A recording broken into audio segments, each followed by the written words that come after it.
দুজন থেকে তিনজন হওয়ার যে ব্যাপারটা, তিনজনের এই প্রথম ঈদ একসাথে, মাশাআল্লাহ আমি অনেক বেশি হ্যাপি। ঈদটা একটু বেশি ডিফারেন্ট ছিল, কেননা বাবু মাশাআল্লাহ এখন দাঁড়াতে পারে, আর তার বাবার সাথে তার এটা প্রথম যেহেতু ঈদ, আমি অনেক বেশি এক্সাইটেড ছিলাম। তবে যেহেতু প্রথমবারের মতো মা হয়েছে, তাই অনেক কিছুই এখন সময়ের সাথে সাথে করতে পারি না। রাতে হচ্ছে আমি সবসময় মেহেদি পরি, আর বাবু যখন পেটে ছিল তখনও পরেছিলাম, তো এবার ভেবেছি পরবো না। বাসায় অনেক কাজ ছিল, ফ্রিজটাকেও ক্লিন করতে হবে, কিন্তু তার বাবা বলল আমি সব কিছু করে দিচ্ছি, তুমি বসে বসে হাতে মেহেদি দাও আর বাবুকে রাখো। তো এদিকে হচ্ছে আমি হাতে মেহেদি পরেছি, একটু বেশি হিজিবিজি হয়ে গেছে, আর বাবুর জন্য আমি ঠিকঠাক মতো হাতে মেহেদি পরতেও পারি নাই। যতটুকু পড়তে পেরেছি ততটুকুই ভালো। আর এদিকে আমি হচ্ছে ওর বাবাকে দেখাচ্ছিলাম, বলো তো কেমন হয়েছে। ও তো শুধু দেখছে। আমি বলছিলাম তাইলে আমাকে হাত যেহেতু দেখেছো তো সালামি দিবা না? তো তারপর আমাকে হচ্ছে একটু সালামি দিয়েছে, সালামি দিচ্ছিল আর বলছিল যে আজকে তো ঈদ না, ঈদের দিন হচ্ছে তোমাকে সালামি দিব। আমি বললাম এটা হচ্ছে মেহেদি দেখার জন্য।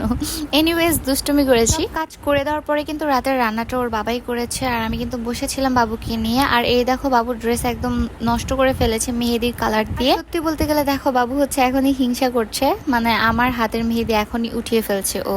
এটা করতে করতে কিন্তু ওর ড্রেসটা নষ্ট করে ফেলেছে অ্যাকচুয়ালি। আর ওর বাবা বলেছে ধরো না, নষ্ট করো না মার মেহেদি, মা কিন্তু কান্না করে দিবে। আমি যে কি পরিমাণ এক্সাইটেড হয়তো বা তোমরা আমার কথার ভঙ্গিতে বুঝতে পারতেছো, কেননা আমি যে কি বলতেছি আমি নিজেও জানি না। এনিওয়ে সকালে ঘুম থেকে উঠে আমাকে হচ্ছে সে রিং পরিয়ে দিচ্ছিল, মানে আমি কিন্তু ড্রেস পরতেও চাই নাই, কেননা আমার অনেক কাজ ছিল বাসায়, বাবুর জন্য রান্না করতে হবে, এমনি রান্না করতে হবে। তো ও বললো যে না একটু পরো, ড্রেস পরো, নামাজ পড়ে আসি, তারপর সালামি দিব। আর বাবার জন্য হচ্ছে আমরা ওয়েট করছিলাম এখানে মা মেয়ে রেডি হয়ে। তো ফার্স্টে হচ্ছে আমি বাবুকে রিং পরিয়ে দিয়েছি, আমি পরেছি, অ্যান্ড আমরা কিছু পিকচার্স এখানে ক্লিক করেছি। তারপর বারিন্দা দিয়ে হচ্ছে বাবু তার বাবাকে অ্যাকচুয়ালি দেখছিল, সে নামাজ পড়তে গিয়েছে, তো ভেবেছে তাকে নিয়ে আজকে বাইরে যাবে, কিন্তু আজকে বাইরে অনেক বেশি গরম, তাই ওর বাবা বললো যে এখন না রাতের দিকে যাব। তো আজকেই হচ্ছে বাবুর 9 মাস কমপ্লিট হয়েছে, 7 তারিখে হচ্ছে ওর 9 মাস কমপ্লিট হয়েছে। এর জন্য ওর বাবা কেক নিয়ে এসেছিল, 2টা ফ্লেভারের কেক অ্যাকচুয়ালি এখানে নিয়ে এসেছে, কেননা আমি সবসময় চকলেট টাইপের কেকটাই খাই, আর ওর হচ্ছে ভ্যানিলা কেক খায়। সবসময় চকলেট কেক আমার জন্য খেতে খেতে বোর হয়ে গেছে, তাই 2টা ফ্লেভারের কেকই নিয়ে এসেছে। তারপর আমরা 3জন মিলে কাট করেছি। এখানে আমার ভাই কিন্তু বাসায় নেই, সে কিন্তু একদমই চলে গিয়েছে বাইরে ঘুরতে তার ফ্রেন্ডদের সাথে। তো এইদিকে বাবুকে আমি একটু টেস্ট করিয়েছি, যদিও এটা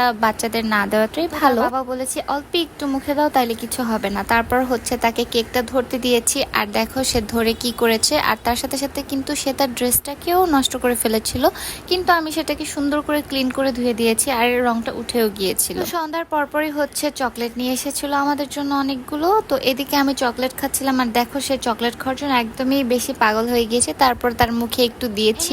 ভিডিওটা এই পর্যন্ত, সবাই ভালো থাকো, অ্যান্ড আল্লাহ হাফেজ।